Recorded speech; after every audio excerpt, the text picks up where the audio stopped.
Hello everyone, good morning. क्या revise करा कल आप लोगों ने? अच्छा, कल तो आप लोगों की फिजिक्स की क्लास थी भी नहीं ना। आप लोगों की फिजिक्स की क्लास शायद इस वीक मंडे, ट्यूसडे, थर्सडे और फ्राइडे 4 डेज ही है ना इस बार।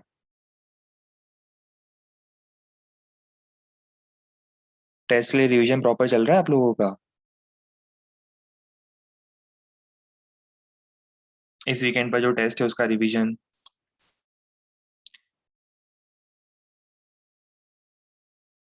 चलो, बहुत बढ़िया, गुड, वेरी गुड। चलो, लास्ट टर्म का थोड़ा सा रिकैप बता दूं कि लास्ट टर्म पर हम लोग क्या डिस्कस कर रहे थे। आपको याद आ रहा होगा, लास्ट टर्म पर हम लोग बात कर रहे थे मैग्नेटिक प्रॉपर्टीज ऑफ मटेरियल्स की। और मैग्नेटिक प्रॉपर्टीज ऑफ मटेरियल्स में हम लोगों ने कुछ बेसिक डेफिनेशंस इंट्रोड्यूस करी थी। उसमें से सबसे फर्स्ट डेफिनेशन थी डेफिनेशन ऑफ मैग्नेटाइजिंग फील्ड या मैग्नेटिक इंटेंसिटी की, जिसके कारण मैग्नेटिक फील्ड क्रिएट होती है।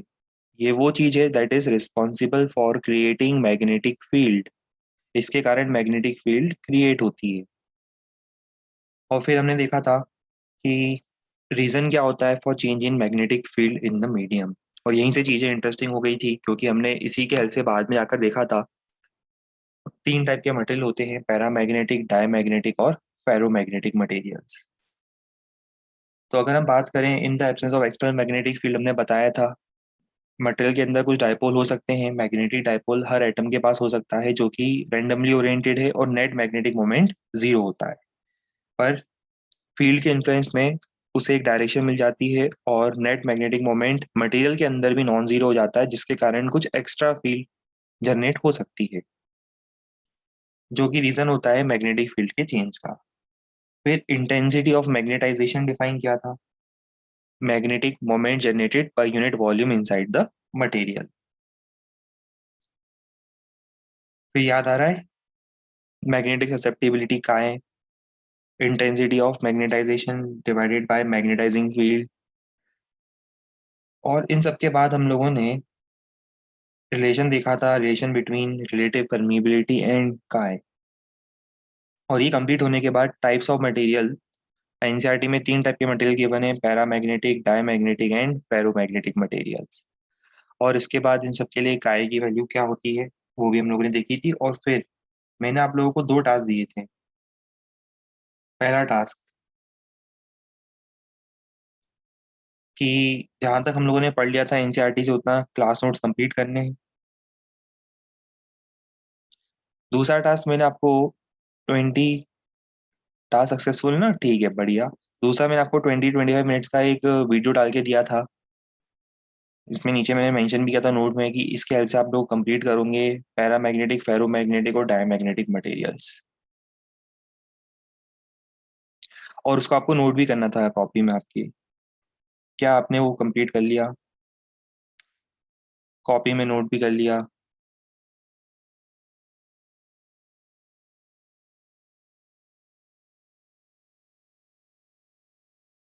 हमने सोचा लेंस लॉ के बजाय पहले इसी का वीडियो डाल देते हैं। लेंस लॉ तो हम खुद ही करा देंगे अभी। फिर मॉड्यूल भी डन है, वाह, गुड।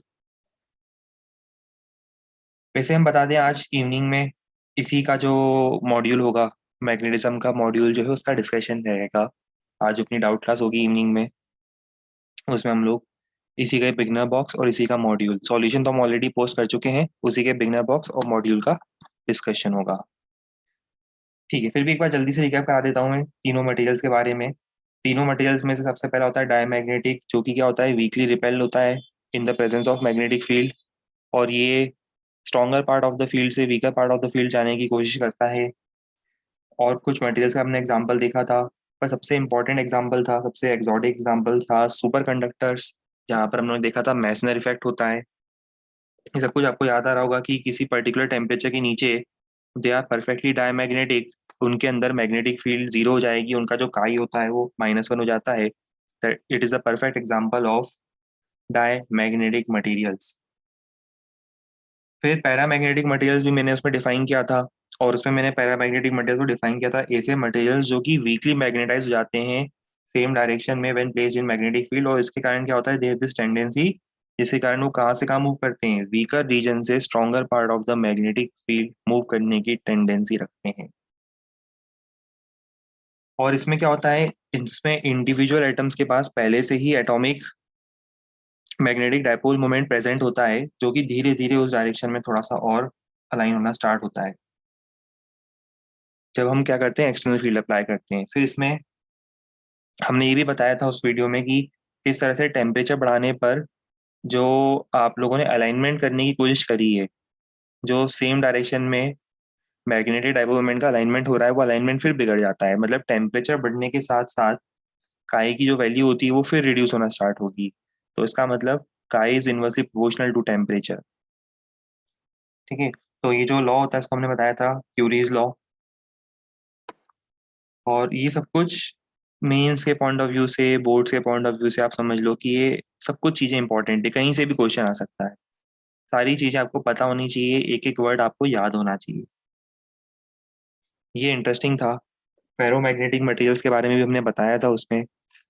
फेरोमैग्नेटिक मटेरियल्स में क्या होता है कि एटम्स अपना अपना एक ग्रुप बना लेते हैं।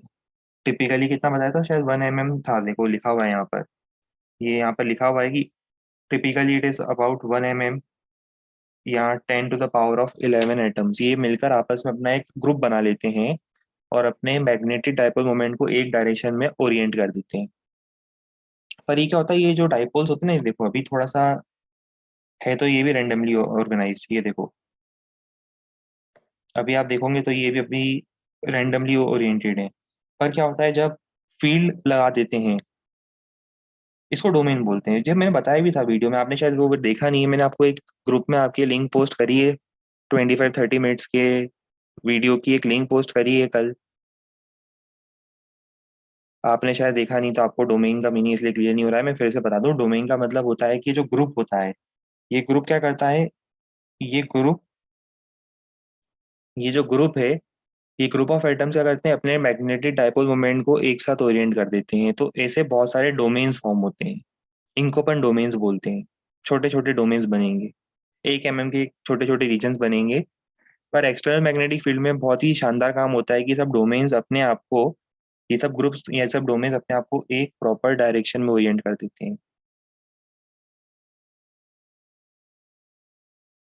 जैसा कि आपको इस वाले डायग्राम में दिख रहा होगा, डायग्राम नंबर बी में, ये सब अपने आप को सेम डायरेक्शन में ओरिएंट कर देते हैं। और इसके बाद आपको यहाँ पर क्या मिलता है, इस रीजन के अंदर बाहर की एक्सटर्नल मैग्नेटिक फील्ड तो है ही, ये खुद भी अपनी मैग्नेटिक फील्ड बनाएंगे, क्योंकि इनका magnetic type of movement of same direction में लाइन हो गया है। तो अंदर हमें स्ट्रॉन्ग मैग्नेटिक फील्ड मिलती है। ठीक है। ये सब कुछ हमने यहाँ तक मार्क करवाया था, पूरा यहाँ तक कंप्लीट मार्क कराया था, और ये एग्जाम्पल हमने होमवर्क के लिए भी दिया था उसमें।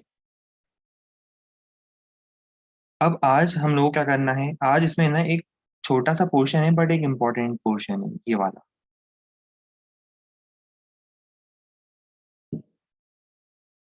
इस पे आपको शायद 2-3 क्वेश्चंस मिले भी होंगे, मॉड्यूल जब सॉल्व करोगे तब आपको शायद मिले भी होंगे इसमें। करोगे जब मॉड्यूल सॉल्व तो ये क्वेश्चन मिले होंगे। छोटा सा पोर्शन है बट इंटरेस्टिंग पोर्शन है, इंपॉर्टेंट पोर्शन है। तो इसको अपन समझने की कोशिश करते हैं कि फेरोमैग्नेटिक मटेरियल्स के लिए जो ग्राफ होता है, ये बड़ा एक इंटरेस्टिंग ग्राफ हमें मिलता है।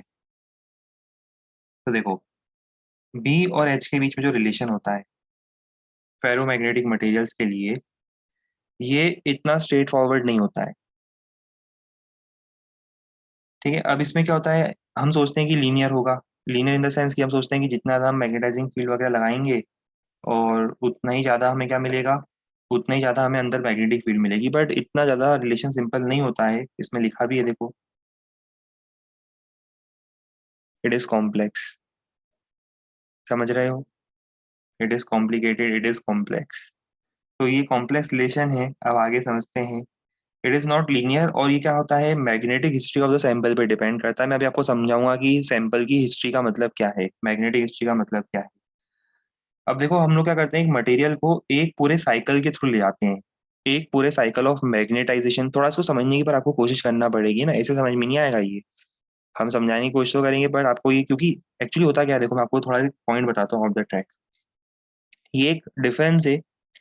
अभी एट प्रेजेंट जो आप ये सब चीजें पढ़ रहे हो, जो आप मोस्ट प्रोबेबली आपके सिलेबस में 10-15 पेजेस में दिया होता है, या फिर ये मान के चलो कि अपने सिलेबस के पॉइंट ऑफ व्यू से ये 4 से 5 क्लासेस का टॉपिक होता है, राइट? 5 क्लास के आसपास या 6 क्लास के आसपास टॉपिक होता है। ये ही चीजें इंजीनियरिंग में ज्यादा डिटेल में पढ़ते हो। मतलब एक्चुअली ये हिस्टैरिसीस कर्व जो होता है, it is very important in terms of properties of material. इसे बहुत ज्यादा डिटेल में पढ़ाया जाता है। मतलब आप ये समझ के चलो कि इसी के ऊपर इंजीनियरिंग में आपको 100-150 पेजेस का टेक्स्ट इसी पैराग्राफ के ऊपर डिवोटेड मिलेगा फर्स्ट ईयर में। फर्स्ट ईयर में नहीं, सेकेंड ईयर में मेटलर्जी से रिलेटेड एक ऑप्शन सब्जेक्ट होता है, उसके अंदर ये टॉपिक जब आप पढ़ते हो तब बेसिकली क्या होता है, हर ब्रांच वाले को दूसरे ब्रांच के भी कुछ ऑप्शन सब्जेक्ट्स लेने पड़ते हैं ताकि दूसरे ब्रांच का भी एक आइडिया पड़े। सभी ब्रांच में पढ़ोगे आप, जिस भी ब्रांच में होंगे ना। तो आप जैसे इलेक्ट्रिकल में भी हो तो दूसरी ब्रांच क्या होती है, उसके कुछ सब्जेक्ट्स ऑप्शनल होते हैं जो आपको लेने पड़ते हैं अमंग्स डिफरेंट ऑप्शंस की। आपको थोड़ा थोड़ा आइडिया हर फील्ड का मिले इंजीनियरिंग के। जैसे फॉर एग्जांपल मुझे याद है कि एक सेमेस्टर में सुपर कंडक्टर्स लिया था। सुपर कंडक्टर था वो, electrical and electronics department run करता था। तो सुपर कंडक्टर वाला एक ऑप्शन सब्जेक्ट होता है, वो लिया था। तो एक सेमेस्टर सुपर कंडक्टर भी पढ़ना पड़ता है, वो आपके सिलेबस में होगा पूरा सुपर कंडक्टर्स। ठीक है। तो सुपर कंडक्टर से हमें याद है कि ये जितना आप पढ़ रहे हो सुपर कंडक्टर में आपने पढ़ दिया, ये इसके ऊपर इतना कहाँ गया, वो सुपर कंडक्टर सिर्फ इतने इसमें पढ़ लिया आपने, वो कंप्लीट हो गया। ये मैं इसने रिफैक्ट और बस इतना सा पढ़ लिया आपने, 15 मिनट में 10 मिनट में कंप्लीट हो गया आपका सुपर कंडक्टर। पूरा एक सेमेस्टर निकलने के बाद भी सुपर कंडक्टर का सिर्फ इंट्रोडक्शन हो पाता है, और इतनी सारी इक्वेशंस आती है, इतने सारे थ्योरी आती है उसके अंदर। मतलब आपको तब जाके समझ में आएगा इस चीज का रेलेवेंस जो हम अभी बोल रहे हैं, अभी आपको समझ में नहीं आएगा। और वो सब चीजें आपके लिए भी पॉसिबल ही नहीं है। आपके लिए अभी सब ये सब कुछ प्रैक्टिकली पॉसिबल नहीं है। इसलिए सब क्या होता है, बहुत बेसिक लेवल पे आपको सिर्फ याद करने के पॉइंट ऑफ व्यू से थ्योरेटिकल पॉइंट्स दिए हुए हैं कि ये सब कुछ पॉइंट्स होते हैं जो कोई मटेरियल शो करता है। जैसे फॉर एग्जांपल अभी हम बात कर रहे हैं इस कर्व की, बहुत डिटेल्ड होता है, बहुत ज्यादा डिटेल्ड कर्व होता है। ये मटेरियल्स की जब प्रॉपर्टीज आप पढ़ते हो, आपको प्रॉपर्टीज ऑफ मटेरियल्स पढ़ाया जाता है इंजीनियरिंग में। तो जब आप ये पढ़ते हो तब आपको समझ में आएगा कि ये कर्व इतना डिटेल में है। इसी के ऊपर टेक्स्ट बुक के अंदर, इंजीनियरिंग टेक्स्ट बुक के अंदर 100 से 150 पेजेस कम से कम डिवोटेड होंगे।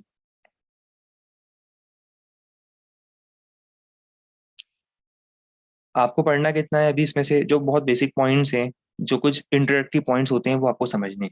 तो देखो, ये कर्व हम एक्सपेक्ट कर रहे थे कि लीनियर होना चाहिए, but it is not linear in nature, मतलब it is non linear in nature.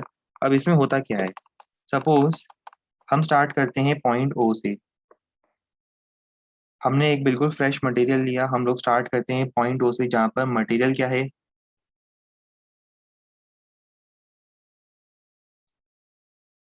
अनमैग्नेटाइज्ड है, उसके पास कोई परमानेंट मैग्नेटिज्म प्रेजेंट नहीं है। डाइपोल्स हैं, जैसे अपन ने डोमेन्स पढ़ा था, अभी डोमेन्स हैं, पर डोमेन्स क्या है, रैंडमली अलाइंड है। जो डोमेन्स हम लोगों ने बताए थे, ऑल दिस डोमेन्स आर अभी randomly aligned and there is no net magnetic moment. अभी उसके पास कोई मैग्नेटिक हिस्ट्री नहीं है।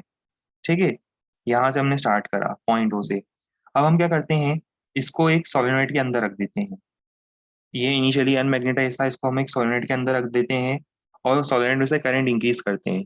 तो बताओ एक तरह से हम कर क्या रहे हैं, हम सोलेनोइड के अंदर रख रहे हैं तो हम मैग्नेटाइजिंग फील्ड लगा रहे हैं। सबसे पहला टॉपिक हमने, सबसे पहला पॉइंट यही पढ़ा था, मैग्नेटाइजिंग फील्ड। हम सोलेनोइड के अंदर रख रहे हैं तो बी इंक्रीज नहीं कर रहे हैं, हम तो क्या इंक्रीज कर रहे हैं, हम तो मैग्नेटाइजिंग फील्ड बढ़ा रहे हैं। याद है एन इंटू आई, मैग्नेटाइजिंग फील्ड, अरे याद करो, एन इंटू आई मैग्नेटाइजिंग फील्ड। क्लास नोट्स में देखो, सबसे पहला पॉइंट ये लिखवाया था, मैग्नेटाइजिंग फील्ड, एन इंटू आई, उसे इंक्रीज कर रहे हैं। तो एन इंटू आई इंक्रीज करने पर क्या होगा, आप मैग्नेटाइजिंग फील्ड लगा रहे हो तो जो डोमेन्स है वो एक डायरेक्शन में अलाइन होने की कोशिश करेंगे। तो वही है, देखो कि अब हम इसको एक सॉलिड में रखते हैं और करंट को बढ़ाते हैं, तो मैग्नेटिक फील्ड जो है अब वो भी इंक्रीज करना स्टार्ट होगी, क्योंकि आपने मैग्नेटाइजिंग फील्ड बढ़ाना शुरू करी। और आप सोच रहे थे वो लीनियर होना चाहिए, क्योंकि मैंने आपको लीनियर इक्वेशन पढ़ाई थी, याद करो, हमने आपको लीनियर इक्वेशन पढ़ाई थी। बट फेरोमैग्नेटिज्म के लिए वो इतना सिंपल, इतना इजी रिलेशन नहीं होता है। उसके लिए ये नॉन लीनियरली इंक्रीज करता है, जीरो से लेके बी तक, सॉरी जीरो से लेके ए तक, ओ से लेके ए तक। अच्छा, पॉइंट ए पर आने के बाद बताओ क्या हुआ। अब फर्दर आप अगर मैग्नेटाइजिंग फील्ड बढ़ा भी दोगे, अगर आप फर्दर मैग्नेटाइजिंग फील्ड बढ़ा भी दोगे तो भी क्या होगा, अब फर्दर आपको मैग्नेटिक फील्ड में ज्यादा इंक्रीमेंट नहीं मिलेगा। अब वो सेचुरेट हो गया, क्यों हो गया बता सकते हो? कोई रीजन बता सकते हो इसका? कि फर्दर अब और क्यों इंक्रीज नहीं हो पा रही है फील्ड? अरे बहुत सिंपल है, बताओ। अरे यार, थोड़ा भी लॉजिक नहीं लगा पाते हो, जल्दी बताओ।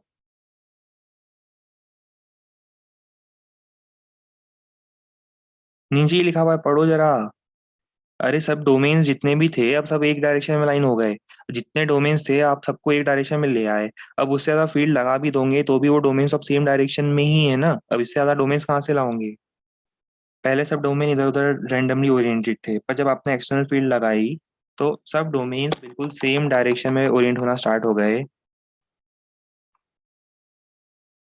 जब सब डोमेन सेम डायरेक्शन में लाइन होना स्टार्ट हो गए उसके बाद क्या होगा? अब फर्दर कोई नया डोमेन है ही नहीं जो उस डायरेक्शन में लाइन हो। जितने थे पुराने सबके सब सेम डायरेक्शन में आ गए। इसका मतलब क्या है? देखो लिखा हुआ है, ये सब कुछ इंपॉर्टेंट है जो मैं मार्क कर रहा हूँ। This behaviour represents the alignment and merger of domains until no further enhancement is possible. अब इसके बाद फर्दर एनहेंसमेंट पॉसिबल नहीं है। पॉइंट ए पर आने के बाद अब सेचुरेशन आ चुका है। अब आप बाहर से मैग्नेटाइजिंग फील्ड बढ़ा भी दोगे तो भी क्या होगा? सब डोमेन सेम डायरेक्शन में ऑलरेडी अलाइन हो चुके हैं। अब फर्दर इंक्रीमेंट आपको नहीं मिलेगा। देखो, इट इज पॉइंटलेस लिखा है, it is pointless to increase the current and hence magnetic intensity beyond this. अब इसके बाद इंटरेस्टिंग काम करते हैं। अब हम लोग करंट डिक्रीज करते हैं तो उससे मैग्नेटाइजिंग फील्ड डिक्रीज होगी और उसको जीरो कर देते हैं। और अब जीरो करने पर हम एक्सपेक्ट कर रहे थे कि बी भी जीरो हो जाएगा। हमने क्या करा? पहले एक ऐसा मटेरियल लिया जो नॉन मैग्नेटिक था। ये लिखा हुआ है देखो, अनमैग्नेटाइज था, सॉरी। नॉन मैग्नेटिक बोलना थोड़ा गलत हो जाएगा, अनमैग्नेटाइज बोलना ज्यादा सही होगा। जिसके पास पहले से डायपोल्स की रैंडम ओरिएंटेशन थी पर फेरोमैग्नेटिक था। फेरोमैग्नेटिक था पर डायपोल्स रैंडमली ओरिएंटेड थे। पहले था अनमैग्नेटाइज्ड। अब क्या हुआ? अब हमने वापस क्या करा? करंट वापस जीरो कर दिया। करंट जीरो करने पर हम सोच रहे हैं कि अब फील्ड भी जीरो हो जाएगी, पर हमने देखा ऐसा हुआ नहीं। वापस ये इस ग्राफ को रिट्रेस नहीं करता है। एक बार आपने उसको मैग्नेटाइज कर दिया, यही तो इंटरेस्टिंग चीज है फेरोमैग्नेटिक मटेरियल्स की, कि वापस उसको रिट्रेस नहीं करता है। और वो अब वापस आता है तो ओ ओ से ए जाने के बाद ए से बी आता है। ए से ओ वापस नहीं आता है, वो ए से बी वापस आता है। और जरा देखो ए से बी वापस आने में क्या हुआ। ए से बी वापस आने में आपने मैग्नेटिक इंटेंसिटी तो जीरो कर दी। बी पॉइंट पर देखो, आपने मैग्नेटिक इंटेंसिटी तो जीरो कर दी, बट फिर भी उसके अंदर मैग्नेटिक फील्ड प्रेजेंट है। अब क्यों प्रेजेंट है उसके अंदर मैग्नेटिक फील्ड? वो मैग्नेटाइज हो चुका है उसके अंदर। अब कुछ डोमेन्स फिर भी ऐसे हैं जो एक डायरेक्शन में ओरिएंट हो गए। पहले क्या हुआ? जब आप ए पॉइंट पर थे ना, तब सारे डोमेन्स सेम डायरेक्शन में लाइन हो गए थे। आपने इतनी ज्यादा स्ट्रॉन्ग फील्ड लगा दी थी कि सभी डोमेन्स एक डायरेक्शन में लाइन हो गए थे। पर जब आप फील्ड को विड्रॉ कर रहे हो, एक्सटर्नल फील्ड को विड्रॉ कर रहे हो, तो कुछ एक डोमेन्स हैं जो वापस क्या करेंगे, जिनकी डायरेक्शन वापस से खराब हो जाएगी। जिनकी डायरेक्शन वापस से खराब हो जाएगी, बट बचे हुए डोमेन्स क्या करेंगे? अब अपनी उसी डायरेक्शन को मेंटेन करके रखेंगे जिस डायरेक्शन में आपने उनको अरेंज करके छोड़ा था। तो क्या होगा कि अब आप magnetic field, external magnetic field withdraw भी कर लेते हो, एक्सटर्नल फील्ड विड्रॉ भी कर लेते हो, तो भी अब ये देखो खुद की मैग्नेटिक फील्ड बना रहा है। देख रहे हो? बी पॉइंट पर खुद की मैग्नेटिक फील्ड बना रहा है। और इसी मैग्नेटिक फील्ड को, इंपॉर्टेंट है ये, बहुत इंपॉर्टेंट है ये, the value of field when H is zero is called retentivity और रेमेनेंस। मतलब उसने अपने अंदर कितना मैग्नेटिज्म अब रिटेन कर लिया। तो अगर आपसे कोई पूछता है कि इसकी रिटेंटिविटी या रेमेनेंस कितना है, तो आपको दिख रहा है कि 1 से 1.5 के बीच में कोई वैल्यू दिख रही है। देखो एनसीईआरटी में लिखा है it is 1.2 Tesla for this particular graph.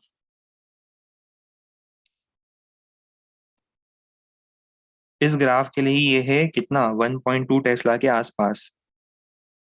ये आपको दिख रहा होगा। देखो पहले 1.5 था, सेचुरेशन में 1.5 के आसपास था। कम होते होते ये कितना हो गया? 1.2 के आसपास हो गया। तो ये बहुत इंपॉर्टेंट है। आपसे सिर्फ सिंपल ग्राफ में पूछ सकते हैं कि ये पॉइंट क्या रिप्रेजेंट करता है, तो आपको पता होना चाहिए कि ये क्या रिप्रेजेंट करता है। इसको हम बोलते हैं रिटेंटिविटी और रेमेनेंस। अच्छा, इसमें देखो क्या लिखा है। इस पॉइंट पर क्या होता है? The domain is not completely randomised. अब रेंडमाइज नहीं हो रहे, इवन दो हमने एक्सटर्नल फील्ड को विड्रॉ कर लिया है, फिर भी डोमेन्स के पास एक प्रॉपर डायरेक्शन आ गई है। लगभग लगभग सभी डोमेन्स के पास एक प्रॉपर डायरेक्शन है और उसके कारण मैग्नेटिक फील्ड मिल रही है हमें। अब उसके बाद हम क्या करते हैं, अब इसके बाद हम करंट को रिवर्स करना स्टार्ट करते हैं। करंट को रिवर्स करके करंट को स्लोली इंक्रीज करना स्टार्ट करते हैं। तो अब बताओ क्या होगा। अब आपने क्या करा, डोमेन्स इस डायरेक्शन में अलाइंड है, डोमेन्स देखो इस डायरेक्शन में अलाइंड है, तो इसी में बना देते हैं, यहाँ पे ग्राफ बना देते हैं। ये मटेरियल था, इसके अंदर डोमेन्स अब इस डायरेक्शन में अलाइंड है, दो चार को छोड़ दो, दो चार डोमेन्स तो खराब हो गए, पर लगभग लगभग बाकी सभी डोमेन्स इस डायरेक्शन में अलाइंड हैं। और अब आपने क्या करा कि इसके अपोजिट डायरेक्शन में एक्सटर्नल फील्ड लगाना शुरू कर दिया, अब क्योंकि करंट रिवर्स कर दिया आपने, तो सोलेनोइड की मैग्नेटिक फील्ड अपोजिट बनेगी अब। तो अब बताओ क्या होगा। अब डोमेन्स का ओरिएंटेशन फिर से बिगड़ना शुरू होगा, और बिगड़ते बिगड़ते आप करंट बढ़ाते जाओ तो एक ऐसा पॉइंट आएगा, ये देखो इस पॉइंट पर क्या हो रहा है, वापस वो अपना मैग्नेटिज्म लूज कर रहा है मटेरियल। क्योंकि वापस क्या हुआ, आपने डोमेन्स को अरेंज करने के बाद वापस से उसको बिगाड़ना शुरू कर दिया, अपोजिट डायरेक्शन में करंट फ्लो करा के उसको फिर से बिगाड़ना शुरू कर दिया। तो डोमेन्स अब वापस से फ्लिप होना शुरू करेंगे, कब, जब तक मैग्नेटिक फील्ड नलीफाई नहीं हो जाती। और ये आपको बी से सी में दिख रहा है, जब हमने करंट की डायरेक्शन रिवर्स करी तो डोमेन्स वापस से रेंडमाइज होना शुरू हो रहे हैं और सी पॉइंट पर आते आते फील्ड जीरो मिलेगी। अब ये जो आपने मैग्नेटाइजिंग इंटेंसिटी लगाई है, मैग्नेटिक इंटेंसिटी लगाई है पॉइंट सी पर, जिसके कारण क्या हुआ, डोमेन्स वापस से बिगड़ गए पूरी तरह से, वापस से डिसलाइन हो गए। इस पॉइंट को हम लोग, ये जो पॉइंट सी होता है इसको हम बोलते हैं कोएर्सिविटी। तो दो ही नाम आपको याद रखने हैं, एक तो रिटेंटिविटी और दूसरा कोएर्सिविटी। इसको हम बोलते हैं कोएर्सिविटी। जैसे इसके लिए आपको कोएर्सिविटी दिख रही है कितनी, 90 ampere per metre. Reverse direction में इतना लगा दोगे तो अपना मैग्नेटिज्म फिर से लूज कर देगा। अब इसके बाद और क्या करेंगे, अब इसके बाद देखो, आप समझ गए होंगे क्या करेंगे। अगर हम नेगेटिव डायरेक्शन में करंट को और इंक्रीज कर देंगे तो बस वही फर्स्ट क्वाड्रेंट रिपीट होना शुरू हो जाएगा, फिर वो उस डायरेक्शन में डोमेन्स अलाइन हो जाएंगे। अब क्या होगा, ये जो डोमेन्स दिख रहे हैं आपको, ये जितने भी ब्लैक कलर वाले डोमेन्स थे, ये ब्लैक कलर वाले डोमेन्स अब क्या करेंगे अपने आप को, अब मैग्नेटिक फील्ड जो आपने लगाई है रिवर्स डायरेक्शन में, अब उस डायरेक्शन में धीरे धीरे ये सब डोमेन्स अपने आप को अलाइन करना स्टार्ट करेंगे। और फिर सेचुरेशन वापस इस डायरेक्शन में आएगा, इस डायरेक्शन में सेचुरेशन आने के बाद क्या होगा, फिर आप इस फील्ड को फिर से हटा दो। इस फील्ड को हटाने पर क्या होगा, वापस से वो कहाँ जाएंगे, पॉइंट ई पर आ जाएंगे, जहाँ पे अपनी फील्ड तो हटा दी पर वो अपोजिट डायरेक्शन में मैग्नेटाइज हो गए। पहले ये नॉर्थ था ये साउथ था, तो अब क्या होगा, अपोजिट हो जाएंगे। उसे उल्टा बना दिया मैंने। आप समझ रहे हो पर मीनिंग, पहले जो नॉर्थ साउथ था वो साउथ नॉर्थ हो जाएगा, चेंज हो जाएगा, क्योंकि आपने अपोजिट डायरेक्शन में उसको मैग्नेटाइज करा। पॉइंट बी को देखो और पॉइंट ई को देखो, पॉइंट बी को देखो और पॉइंट ई को देखो, जो आपने मटेरियल लिया है फेरोमैग्नेटिक मटेरियल, उसके नॉर्थ साउथ पोल इंटरचेंज हो गए हैं। अब इसके बाद साइकिल रिपीट होता रहेगा, अब आगे फ्यूटाइल उसको एक्सप्लेन करना समझ ही गए हो। अब इसके बाद ये जो पूरा कर्व होता है, ये जो पूरा आपने कर्व देखा इस टाइप का, इसको हम बोलते हैं हिस्टैरिसीस कर्व। और ये बड़ी ही इंटरेस्टिंग प्रॉपर्टी आपने देखी है अभी यहाँ पर। एक्चुअली इस तरह से आप समझ रहे हो कि आप मटेरियल्स को मैग्नेटाइज कर सकते हो, परमानेंटली मैग्नेटाइज करने के लिए आप इसको प्रॉपर्टी को यूज कर सकते हो। तो अब इसमें आप सोच रहे होंगे सर इसमें इंपॉर्टेंट कहाँ कहाँ पर है, क्या क्या मार्क करना है। अच्छा पहले तो ये बताओ, इससे पहले कि हम ये मार्क कराएं, पहले तो बस मुझे इतना बताओ, क्या ये प्रॉपर्टी आप लोगों को क्लियर हो रही है, जो पूरा एक्सप्लेन किया सीक्वेंस, ये पूरा आपको स्टार्टिंग से एंड तक क्लियर हुआ। किसी को किसी पॉइंट में डाउट है तो बता देना।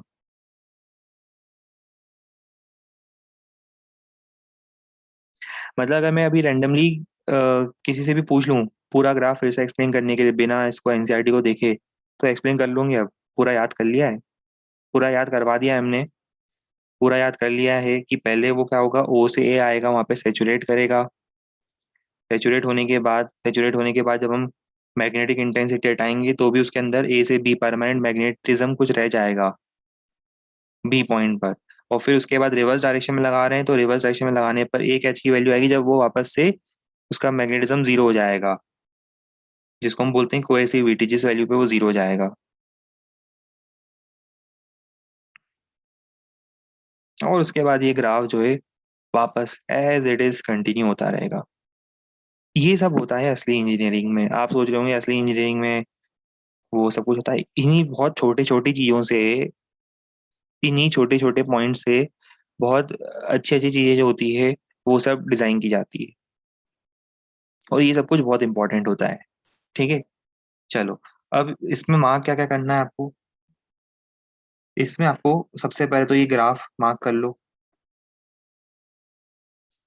और इसके बाद यहाँ से स्टार्ट करो। यहाँ से भी नहीं, इनफैक्ट यहाँ से लेना। We take the material through one cycle of magnetisation. तो ध्यान रखना कि ये फेरोमैग्नेटिक मटेरियल्स के लिए, तो फेरोमैग्नेटिक मटेरियल्स के लिए ग्राफ बना रहे हैं हम लोग। तो हेडिंग डालना ये, हेडिंग आपकी होगी ये, देखो ये हेडिंग है, इसको लिख लो, ये हेडिंग है आपकी, दिस इज द हेडिंग। और उसके बाद यहाँ से स्टार्ट करना है, we take the material through one cycle of magnetisation, जहाँ पे पहले अनमैग्नेटाइज था। और इसमें से कुछ भी स्किप नहीं कर सकते आप, सब कुछ इंपॉर्टेंट लिखा हुआ है। और आखिरी लाइन भली आप एमिट कर दो, चलेगा। हाँ, किसी ने पूछा है कि why it is not possible for diamagnetic and paramagnetic, क्योंकि उसके अंदर डोमेन्स नहीं होते हैं। इसके अंदर डोमेन्स होते हैं, इसके अंदर डोमेन्स फॉर्म होते हैं। चलो, अब ये मार्क करने के बाद, अच्छा एक एक क्विज, इसमें एक क्विज है। एक क्विज पूछ रहा हूँ मैं आपसे कि आपको ये फाइंड करना है नेट से सर्च करके बाद में, कि इसका एरिया क्या रिप्रेजेंट करता है।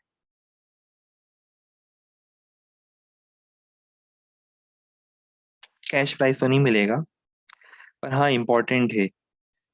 बस यूं समझ लो कि एग्जाम में आपको ये ग्राफ देकर बोल देंगे कि इसका एरिया इतना इतना है, तो बताओ वो एरिया क्या रिप्रेजेंट करता है। तो आपको ये पॉइंट पता होना चाहिए। एनर्जी बिल्कुल पास में हो, एनर्जी लॉस बिल्कुल पास में हो, बिल्कुल। चलो, ये सब लोग पता करेंगे और मुझे नेक्स्ट क्लास तक बताएंगे, या आज की शाम की डाउट क्लास में बताएंगे कि इसका एरिया क्या रिप्रेजेंट करता है। और वो नोट भी करना है, वो पॉइंट लिख दो। Area of this graph represents, area of this graph gives equal to dash dash dash, fill in the blanks. काफी लोगों ने इसे सही आंसर बता दिया है। देखो, ये इस बात का इंडिकेशन होता है कि जब हम कुछ वर्क देते हैं तो आप लोग उसके साथ साथ मॉड्यूल भी पढ़ लेते हो, उसके साथ साथ मॉड्यूल के क्वेश्चंस भी कर लेते हो, तो आपको पता है कि ये मॉड्यूल के क्वेश्चन में दिया हुआ है।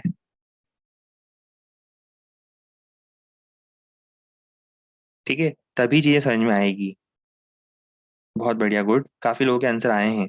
काफी लोगों के तो नहीं आए, 6-7 लोगों के आए, काफी लोग को मतलब सबके आंसर नहीं आए, 6-7 लोगों के आंसर आए। चलो, ये आपको पता करना है, अब आगे बढ़ो। अब ये ना कुछ काम का नहीं है, इसमें से 2-3 पॉइंट्स काम के हैं, वो हम एक्सट्रैक्ट करेंगे, बाकी कुछ काम का नहीं है। अब permanent magnets versus electromagnets. Permanent magnets आपको पता है क्या होते हैं। परमानेंट मैग्नेट्स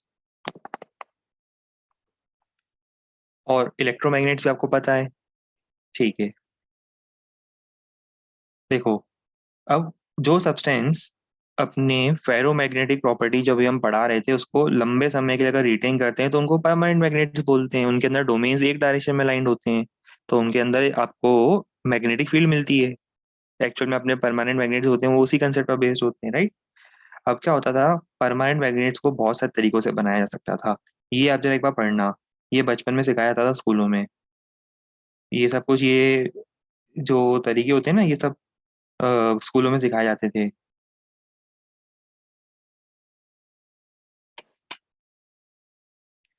फिर आप ट्राई करते थे घर पे आके, बड़ी उम्मीदों के साथ, कि हम भी मैग्नेट बनाएंगे। कुछ लोग सोचते थे कि वो ट्रेन के ट्रैक के नीचे कॉइन को रखने से मैग्नेटिज्म बन जाता है ना, वो कॉइन मैग्नेटाइज हो जाता है।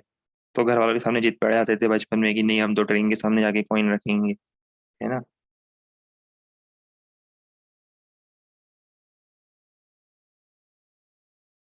तो वो सब साइंटिफिक बातें नहीं होती है, साइंटिफिक बातें जो वो होती है जो अभी आप पढ़ रहे हो, जो एनसीईआरटी में दिया हुआ वो साइंटिफिक बातें होती हैं। तो देखो, ये पढ़ो जरा, ये अपन अभी पढ़ चुके हैं, फिर भी आप एक बार फिर से पढ़ो। An efficient way to make, ये सब कुछ काम का नहीं ना, पर ध्यान रखना ये सब में से कुछ भी नोट नहीं करना है आपको। ये सब कुछ नोट नहीं करना है, इसमें से कोई क्वेश्चन नहीं बनेगा। ये पढ़ो जरा। एफिशिएंट वे क्या है? एक फेरोमैग्नेट लो और उसको सॉलिड में रख दो, करंट पास कराओ, अभी हमने पढ़ा ना। फिर करंट विड्रॉ करेंगे तो भी उसके अंदर कुछ रिटेंटिविटी होती है, उतनी वो उतने डोमेन्स जो हैं वो रिटेंटिविटी होती है, उतने डोमेन्स वापस सेम डायरेक्शन में अलाइन रहेंगे। अभी पढ़ा ना, ये पॉइंट बी था, ये देखो, रिटेंटिविटी।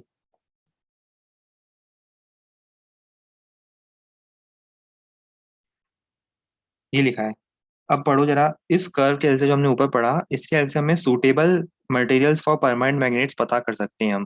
देखो, कौन से मटेरियल्स हैं जो हम परमानेंट मैग्नेट के लिए यूज कर सकते हैं, जिनकी रिटेंटिविटी हाई हो, क्यों? और साथ में कोएसिविटी भी हाई होनी चाहिए, बता सकते हो? रिटेंटिविटी हाई होने का मीन तो आपको समझ में आ गया, क्यों? क्योंकि उसी से मैग्नेटिक फील्ड वो खुद की बनाएगा। कोएसिविटी हाई होने का रीजन बता सकते हो क्या है? कोएसिविटी भी हाई क्यों होनी चाहिए परमानेंट मैग्नेट्स बनाने के लिए? क्योंकि अगर कम कोएसिविटी हुई तो देखो क्या लिखा है। कम कोएसिविटी हुई तो टेम्परेचर फ्लक्चुएशन के कारण या माइनर मैकेनिकल डैमेज के कारण वो एकदम से अपनी मैग्नेटिक फील्ड जो है वापस लूज कर देगा, वापस जीरो पे आ जाएगा। तो उसकी जो कोएसिविटी है वो भी अच्छी खासी होनी चाहिए। तो आप समझ रहे हो क्या कहना चाह रहे हैं ये लोग? जो लोग लॉजिकली समझने की कोशिश कर रहे होंगे उन्हें समझ में आ गया होगा कि वो ये कह रहे हैं कि परमानेंट मैग्नेट्स बनाने के लिए आपका पॉइंट बी दूर होना चाहिए और पॉइंट सी भी दूर होना चाहिए। जितना ये दोनों दूर होंगे उतना पहली बात तो स्ट्रॉन्ग मैग्नेटाइज होगा, और दूसरी बात, अगर जितना ज्यादा सी दूर होगा उतना ज्यादा क्या होगा, उतना ज्यादा इसको वापस डीमैग्नेटाइज करना डिफिकल्ट होगा, वरना क्या होगा, हर टेम्परेचर बढ़ाने पर ही वो डीमैग्नेटाइज हो जाएगा खुद से। तो बहुत ही इंटरेस्टिंग पॉइंट है ये वाला आपको बिल्कुल मार्क करना है, ठीक है? क्योंकि इस पे क्वेश्चन बन सकता है। तो इस कर्व के हेल्प से आप डिसाइड कर सकते हो कि कौन से मटेरियल परमानेंट मैग्नेट के लिए यूज करने। देखो, सिंपल स्टेटमेंट आएगा एग्जाम में, ज्यादा कुछ नहीं आता, एग्जाम में सिंपल स्टेटमेंट आता है। For making permanent magnet, which of the following options is desirable? Materials should have high retentivity and high coercivity, high retentivity but low coercivity, low retentivity, low coercivity, low retentivity, high coercivity। चार option बन गए ये लो। तो आपको पता होना चाहिए ना, कंसेप्ट पता हो तो होना चाहिए कि उसके पास दोनों चीजें हाई होनी चाहिए, तभी वो सबसे अच्छा मटेरियल होगा परमानेंट मैग्नेट्स बनाने के लिए। पहली बात तो मैग्नेटाइज भी अच्छे से हो जाएगा, और मैग्नेटिक फील्ड हटाने पर क्योंकि उसकी जो कोएर्सिविटी है वो इतनी ज्यादा है कि उसको थोड़ा बहुत आप टेम्परेचर फ्लक्चुएशन में रख भी दोगे तो इतनी जल्दी डीमैग्नेटाइज नहीं होगा। चलो, तो यहाँ तक पूरा इंपॉर्टेंट है। और इसके लिए सबसे फेवर्ड चॉइस है स्टील, ठीक है? अब देखो, इसकी जो रिटेंटिविटी होती है, बहुत इंटरेस्टिंग बात देखो, आप पढ़ो कि स्टील की रिटेंटिविटी जो होती है ना वो सॉफ्ट आयरन से कम होती है, बट उसकी कोएर्सिविटी बहुत ज्यादा होती है। सॉफ्ट आयरन की कोएर्सिविटी बहुत खराब होती है, मतलब क्या होगा, मैग्नेटाइज तो बहुत अच्छे से हो जाएगा सॉफ्ट आयरन। सॉफ्ट आयरन क्या होता है, उसका ग्राफ कुछ ऐसा बनेगा, आपका हिस्टेरेसिस कर्व का ग्राफ ऐसा बनेगा। अब इसके बारे में जितनी चीजें बताए उतनी कम पड़ती है। देखो ये ग्राफ यहाँ आ रहा है, मतलब वो अच्छा खासा क्या है, उसकी रिटेंटिविटी तो अच्छी है पर कोएसिविटी बड़ी खराब है। इस टाइप का एक नैरो ग्राफ सा बन जाएगा। अब रिटेंटिविटी खराब होने से, सॉरी, रिटेंटिविटी अच्छी होकर कोएसिविटी खराब होने से क्या होगा, जैसे ही आप फील्ड हटा दोगे वो बहुत जल्दी डीमैग्नेटाइज हो जाएगा, ठीक है? तो ये बहुत इंपॉर्टेंट है जो आपने अभी पॉइंट देखा। अच्छा, मुझे बताओ कि जो इलेक्ट्रोमैग्नेट्स होते हैं, इलेक्ट्रोमैग्नेट्स पता है आपको क्या होते हैं? ये देखो, ये इलेक्ट्रोमैग्नेट है। इसका जो कोर होता है, कोर मतलब ये, इसको कोर बोलते हैं जिसके ऊपर आपने इलेक्ट्रोमैग्नेट बनाया है, वाइंडिंग करी है। इसके लिए क्या होना चाहिए, इसके लिए रिटेंटिविटी कम होनी चाहिए। सबसे इंपॉर्टेंट तो ये, हाई परमेबिलिटी तो होनी चाहिए, साथ ही साथ लो रिटेंटिविटी होनी चाहिए। कोई मुझे बता सकता है कि लो रिटेंटिविटी क्यों होनी चाहिए? भाई, लो रिटेंटिविटी क्यों होनी चाहिए परमानेंट मैग्नेट, उसके लिए, सॉरी, इलेक्ट्रोमैग्नेट के लिए? लो रिटेंटिविटी का रीजन ये है कि आप चाहते क्या हो, आप चाहते हो कि इलेक्ट्रोमैग्नेट में जब तक करंट हो तब तक ही वो मैग्नेट रहे, करंट हटाने के बाद उसका मैग्नेटिज्म खत्म हो जाए। अब अगर उसकी रिटेंटिविटी हाई हुई तो क्या होगा, करंट हटाने के बाद भी वो मैग्नेट की तरह बिहेव करेगा। ये आप लोगों ने, है ना, मैं बताता हूँ कहाँ देखा है, कार्टून नेटवर्क वगैरह में मैग्नेटिक क्रेन्स देखी होगी। वैसे भी रियल में भी होती है मैग्नेटिक क्रेन्स। देखिए, वो इलेक्ट्रोमैग्नेटिक क्रेन्स होती है। वो कार्स, बड़ी इतनी ज्यादा पावर होता है उसमें, वो कार्स को ऊपर खींच लेती है। हाँ, गार्बेज वगैरह में भी वो यूज होता है, मूवीज में भी देखी होगी आप लोगों ने। तो क्या होता है, आप सोचो ना कि अगर आपने ऐसा मटेरियल लिया जिसकी रिटेंटिविटी हाई है और उससे इलेक्ट्रोमैग्नेट बनाया, तो क्या गड़बड़ हो जाएगी बताओ। आपने स्विच ऑफ कर दिया, ब्लास्ट हो जाएगा। अच्छा, सही बात है ना। ब्लास्ट होने के बाद ब्लैक होल भी बन जाएगा फिर तो, है ना। ब्लास्ट होने के बाद ब्लैक होल भी बन जाएगा, है ना। और फिर हम सब उस ब्लैक होल में चले जाएंगे, फिर बिग बैंग भी तो होगा फिर।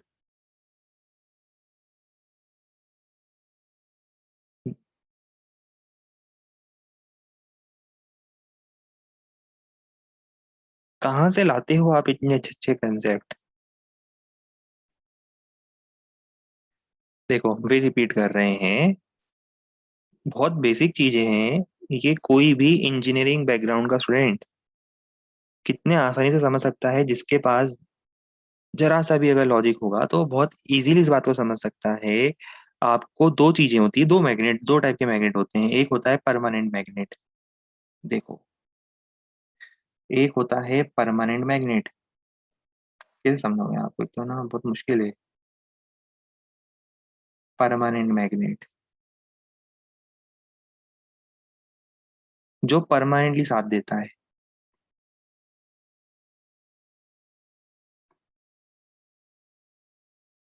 किसी भी कंडीशंस हो, हमेशा साथ देने वाला मैग्नेट, जिसे बोलते हैं परमानेंट मैग्नेट। परमानेंट मैग्नेट के पास क्या होता है बताओ। हाई कोएसिविटी एंड हाई रिटेंटिविटी होनी चाहिए, उसी मटेरियल से हम परमानेंट मैग्नेट बनाना प्रेफर करते हैं। दूसरे होते हैं इलेक्ट्रोमैग्नेट।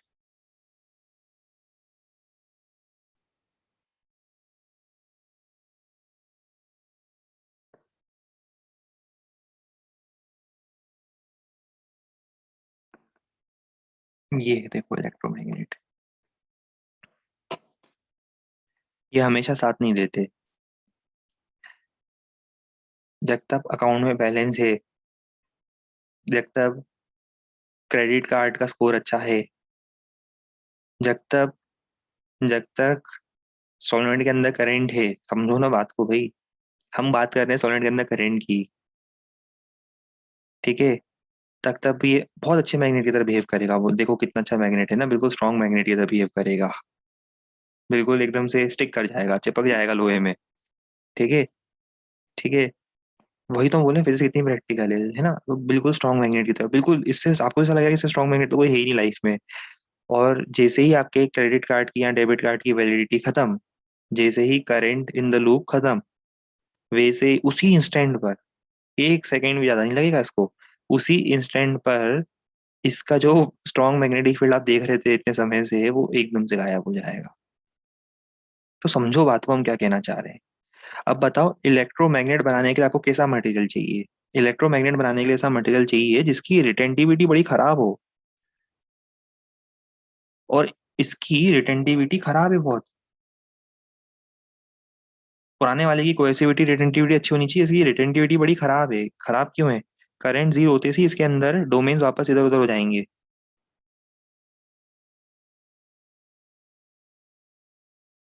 बात समझ रहे हो?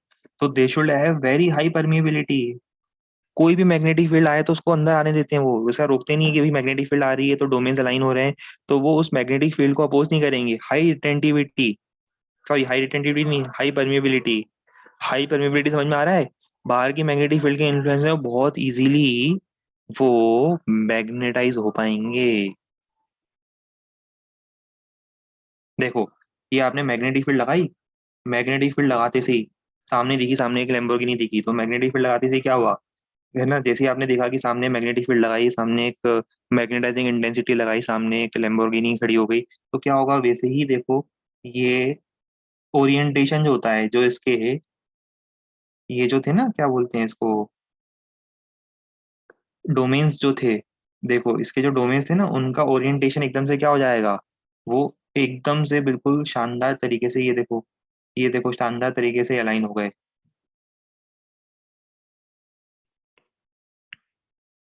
लैम्बोर्गिनी की तरफ, बिल्कुल सही, लैम्बोर्गिनी के डायरेक्शन में उसके डोमेन्स अलाइन होना शुरू हो गए। पहले इधर उधर थे, रैंडम थे, फिर एकदम से बढ़िया परफेक्टली अलाइन होना शुरू हो गए।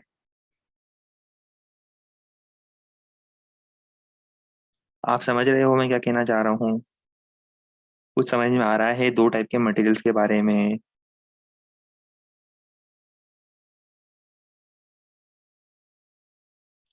समझदार लगते हो आप लोग बड़े। बहुत अच्छी बात है, गुड। समझदार हो आप लोग। ठीक है। चलो अब एक काम करना, यहाँ तक हमने इंपॉर्टेंट चीजें आपको बता दी है।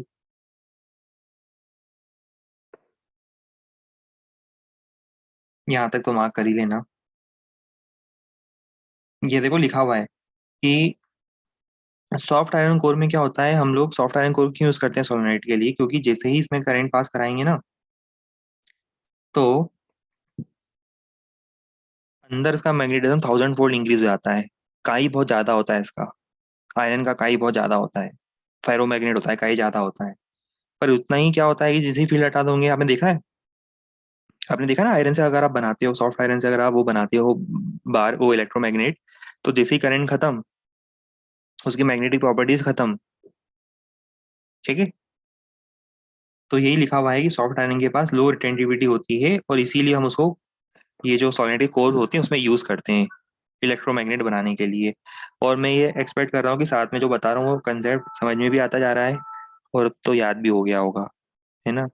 जब किसी चीज को हम प्रैक्टिकली रिलेट करते हैं तो वो चीजें याद भी हो जाती।